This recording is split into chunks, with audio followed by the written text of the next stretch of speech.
안드레 카파시가 세콰이어 인터뷰에서 이런 말을 했습니다. 프로그래머로서 이렇게 뒤처진 느낌은 처음이었다고요. 이 말을 한 사람은 그냥 평범한 개발자가 아닙니다. 카파시는 오픈 AI 공동 창립자였고 테슬라 오토파일럿을 이끌었고 바이브 코딩이라는 말을 만든 사람입니다. 그런 사람이 지금 AI 코딩 도구를 보면서 뒤처진 느낌을 받았다고 말한 겁니다. 저는 이 말이 단순히 AI가 코드를 잘 짠다는 뜻은 아니라고 봅니다. 진짜 변화는 코드 품질만이 아닙니다. 개발자가 일하는 기본 단위 자체가 바뀌고 있습니다. 예전에는 개발자가 직접 코드를 썼죠. 함수를 만들고 파일을 고치고 에러를 수정했습니다. 그런데 이제는 점점 이렇게 바뀌고 있습니다. 이 기능 구현해줘, 이 라이브러리 조사해줘, 이 서비스 배포까지 해봐. 이제 코드 한 줄을 쓰는 게 아니라 작업 전체를 맡기는 쪽으로 가고 있는 겁니다. 겉으로 보면 개발자가 편해지는 것처럼 보입니다. 그런데 저는 오히려 반대라고 봅니다. 코드는 더 빨리 나옵니다. 하지만 그 코드가 어떤 설계 위에서 돌아가는지 판단하는 책임은 더 커집니다. 에러가 나는 코드는 차라리 고치면 됩니다. 진짜 위험한 건 돌아가긴 하는데 설계가 이상한 코드입니다. 오늘은 카파시가 세콰이어 인터뷰에서 말한 바이브 코딩 에이전틱 엔지니어링, 소프트웨어 3.0, 그리고 검증 가능성을 제 관점에서 정리해 보겠습니다. 핵심은 이겁니다. AI 코딩 시대에 개발자가 덜 중요해지는 게 아닙니다. 오히려 개발자의 판단이 더 중요해집니다. 카파시는 25년 12월쯤부터 에이전트 도구의 체감이 확 달라졌다고 말하는데요. 그 전에도 클로드 코드, 코덱스, 커서 같은 도구들은 유용했습니다. 코드 조각을 만들어주고 함수 하나를 고쳐주고 간단한 작업을 대신해줬죠. 하지만 여전히 사람이 계속 옆에 붙어 있어야 했습니다. 여기 틀렸어. 이 파일도 봐야지. 아니 그 방식 말고. 이런 식이었죠. 근데 어느 순간부터는 더 큰 단위의 작업을 맡길 수 있게 됐다는 겁니다. 작은 코드 조각이 아니라 기능 단위, 리팩토링 단위, 조사 단위, 테스트 단위의 일을 맡길 수 있게 된 거죠. 저도 이 부분은 정말 공감이 됐습니다. 저도 처음에는 AI 코딩 도구를 거의 페어 프로그래밍처럼 썼습니다.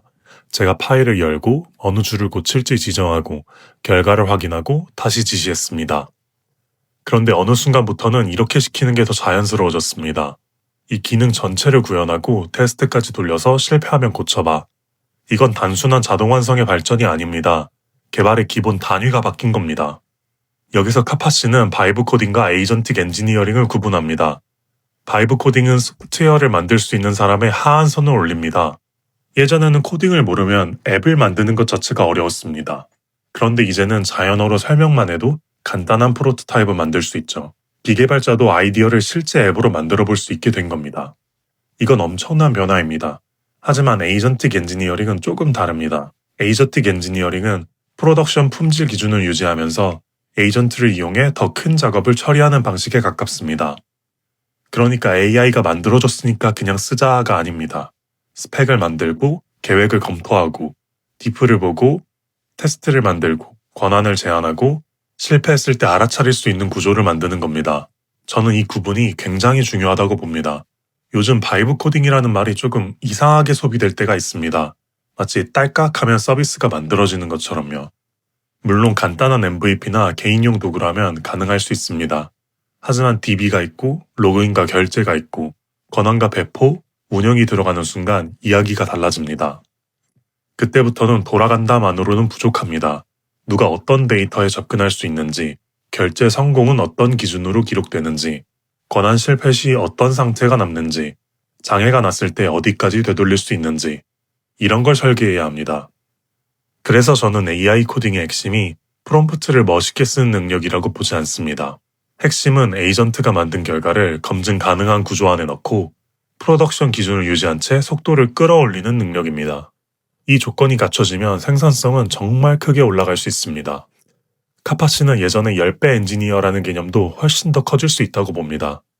저도 특정 조건에서는 10배가 아니라 100배, 1000배 가까운 차이가 날 수 있다고 생각합니다. 왜냐하면 실제 코드 작성의 상당 부분은 순수한 창이라기보다는 노동에 가깝기 때문입니다. 조사하고, 붙이고, 고치고, 테스트하고, 문서화하고, 리팩토링하고 이런 작업을 에이전트에게 병렬로 맡길 수 있다면 한 사람이 처리할 수 있는 작업 단위 자체가 달라집니다. 하지만 조건이 있습니다. 스펙이 있어야 합니다. 검증 기준이 있어야 합니다. 에이전트가 건드리면 안 되는 경계가 있어야 합니다. 이게 없으면 100배 생산성이 아니라 100배 빠른 기술 부채가 됩니다. 카파시는 이 변화를 소프트웨어 3.0이라는 프레임으로 설명합니다. 소프트웨어 1.0은 사람이 직접 코드를 쓰는 시대였습니다. 명시적인 규칙을 코드로 적는 방식이었죠. 소프트웨어 2.0은 데이터를 만들고 신경망을 학습시키는 시대입니다. 사람이 직접 규칙을 다 쓰는 대신 데이터와 목표를 주고 모델이 그 규칙을 학습하게 만드는 방식입니다. 그리고 소프트웨어 3.0은 프롬프트와 컨텍스트로 LLM을 프로그래밍하는 시대입니다. 여기서 중요한 건 단순히 영어가 프로그래밍 언어가 됐다는 얘기가 아닙니다. 카파시가 말하는 핵심은 컨텍스트 윈도우가 새로운 레버가 된다는 겁니다. LLM은 그 컨텍스트를 해석하는 인터프리터처럼 작동합니다. 무엇을 해야 하는지, 어떤 도구를 쓸 수 있는지, 어떤 제약이 있는지, 어떤 예시를 따라야 하는지, 어떤 기준으로 끝났다고 할지, 이 모든 것이 이제 프로그램의 일부가 됩니다. 저는 여기서 컨텍스트를 많이 넣으면 무조건 좋다고 생각하지는 않습니다. 오히려 좋은 컨텍스트는 짧고 선명해야 한다고 봅니다. 긴 대화 기록을 계속 밀어넣는다고 좋은 게 아닙니다. 목표가 흐려지고 금지 조건이 묻히고 예전에 실패한 시도와 임시 과정이 계속 남으면 에이전트는 방향을 잃습니다. 좋은 컨텍스트는 일기장이 아닙니다. 계약서에 가깝습니다. 무엇을 해야 하는지, 무엇을 하면 안 되는지, 끝났다는 기준을 무엇으로 잡을지, 실패했을 때 무엇을 확인해야 하는지, 이게 선명해야 에이전트가 제대로 움직입니다. 저는 요즘 에이전트에게 작업을 맡기기 전에 보통 3가지를 먼저 씁니다. 완료 조건, 금지 조건, 검증 조건. 이 3가지가 없으면 에이전트는 일을 하긴 합니다. 근데 나중에 디프를 열어봤을 때 제가 감당하기 어려운 상태가 될 수 있습니다. 카파시 같은 메뉴젠 사례가 이 변화를 잘 보여줍니다. 메뉴젠은 카파시가 만든 사이드 프로젝트입니다. 식당에 갔는데 메뉴판에 음식 사진이 없을 때 메뉴판을 찍으면 OCR로 메뉴 이름을 읽고 이미지 생성 모델로 음식 사진을 만들어서 보여주는 앱입니다. 전통적인 앱으로 보면 꽤 자연스럽습니다. 프론트엔드가 있고 백엔드가 있고 OCR이 있고 이미지 생성 API가 있고 인증과 결제, 배포가 있습니다. 그런데 카파시는 나중에 소프트웨어 3.0 버전을 봤다고 말합니다. 메뉴판 사진을 제미나이에게 주고 음식 사진을 메뉴판 위에 직접 그려달라고 하는 방식입니다. 그러면 별도 앱 없이도 모델이 입력 이미지를 받아서 출력 이미지로 바꿔버립니다. 이 예시가 중요한 이유는 앱을 더 빨리 만든다가 아니기 때문입니다. 더 섬뜩한 이야기는 이겁니다. 어떤 앱은 만들 이유 자체가 사라질 수 있습니다. OCR, 변환, 생성, 렌더링 같은 중간 단계가 모델 호출 하나로 흡수될 수 있기 때문입니다. 다만 저는 여기서 앱이 전부 사라진다고 보지는 않습니다. 앱의 역할이 바뀐다고 봅니다. 많은 사람들은 모델에게 뭘 시키면 되는지 자체를 떠올리기 힘듭니다. 메뉴젠을 본 사람은 메뉴판 위에 음식 사진을 그려줘 라고 말할 수 있습니다. 하지만 그 아이디어를 모르는 사람은 그런 프롬프트 자체를 생각하지 못합니다. 앱은 단순한 기능 묶음이 아닙니다. 누군가가 미리 설계해둔 워크플로우입니다. 사용자는 창의적인 프롬프트를 매번 떠올리지 않아도 됩니다. 그냥 버튼을 누르면 이미 설계된 길을 따라가는 거죠. 앞으로 좋은 앱은 기능을 많이 넣은 앱이 아니라 사람들이 떠올리기 어려운 AI 워크플로우를 편하게 포장한 앱일 수 있습니다. 카파시 인터뷰에서 가장 실용적인 프레임은 검증 가능성입니다. 카파시의 표현을 제 식으로 풀면 전통적인 컴퓨터는 명시할 수 있는 일을 자동화했고 LLM은 검증할 수 있는 일을 자동화합니다. 이 말이 중요합니다. 모델이 잘하는 영역은 대체로 피드백이 있는 영역입니다. 수학은 답이 있습니다. 코드는 테스트가 있습니다. 게임은 점수가 있고 벤치마크도 점수가 있습니다. 이런 영역에서는 모델이 빠르게 강해집니다. 왜냐하면 시도하고 실패하고 다시 시도하고 보상을 받을 수 있기 때문입니다. 반대로 정답지가 애매한 영역에서는 능력이 들쭉날쭉합니다. 카파시는 이걸 재그드 인텔리전스, 들쭉날쭉한 지능이라고 설명합니다. 유명한 세차장 문제가 있죠. 세차장이 50m 앞에 있는데 차로 갈까 걸어갈까? 모델은 이렇게 답할 수 있습니다. 가까우니까 걸어가세요. 근데 세차하러 가는 거면 차를 가져가야 하죠. 이게 이상한 지점입니다. 한쪽에서는 10만 줄짜리 코드베이스를 리팩토링하고 제로데이 취약점도 찾습니다. 근데 바로 옆에서는 이런 상식 문제를 틀릴 수 있습니다.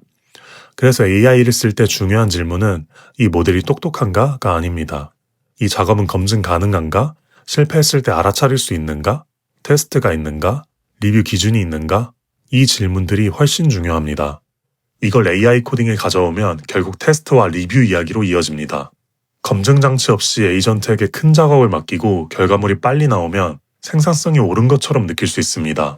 하지만 테스트가 없고 리뷰 기준이 없고 실패 조건이 없으면 그건 생산성이 아니라 부채일 수 있습니다. 반대로 테스트가 너무 좁아도 문제입니다. UI 문구 하나, 버튼 순서 하나까지 다 잠궈버리면 에이전트가 더 나은 구조로 바꾸려고 해도 계속 테스트에 막힙니다. 좋은 테스트는 구현을 고정하는 게 아닙니다. 의도를 고정해야 합니다. 이 기능이 어떤 동작을 보장해야 하는지, 어떤 권한을 막아야 하는지, 어떤 데이터가 깨지면 안 되는지, 이런 테스트가 에이전트 시대에 더 중요해집니다. 그리고 여기서 시스템 모델 이야기가 나옵니다. 카파씨가 직접 겪은 메뉴젠 결제 버그가 좋은 예시입니다. 메뉴젠에서 사용자는 구글 계정으로 로그인하고 결제는 스트라이프로 합니다. 둘 다 이메일 주소가 있습니다. 그래서 에이전트가 스트라이프 결제 이메일과 구글 로그인 이메일을 매칭해서 크레딧을 지급하려고 했습니다. 겉보기에는 그럴듯합니다. 코드도 돌아갈 수 있습니다.